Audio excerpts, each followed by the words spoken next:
এক ছিল ছোট্ট এক ছেলে, নাম তার হুসাইন। সে খুব দরিদ্র ছিল, কিন্তু আল্লাহর ওপর তার ভরসা ছিল অটল। একদিন পথে যেতে যেতে সে দেখল এক বৃদ্ধ ক্ষুধায় কষ্ট পাচ্ছে। হুসাইনি নিজের কাছে ছিল শুধু এক টুকরো রুটি।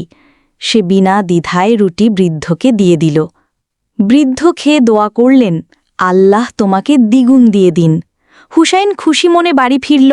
পথে এক মানুষ তাকে ডাকলেন এবং বললেন, এই নাও, আমার জন্য কিছু পানি নিয়ে আসো। হুসাইন পানি এনে দিলে মানুষটি কৃতজ্ঞতায় তাকে কিছু টাকা দিল। সে টাকা দিয়ে হুসাইন খাবার কিনে বাড়ি ফিরল এবং দেখল খাবার তার পরিবারের জন্য যথেষ্ট। তখন সে বুঝল যে আল্লাহর পথে খরচ করে আল্লাহ তাকে তার কল্পনার চেয়েও বেশি ফিরিয়ে দেন। আল্লাহ আমাদের সকলের মা বাবাকে সুস্থ রাখুন, এই দোয়া করি সবার জন্য। আমিন।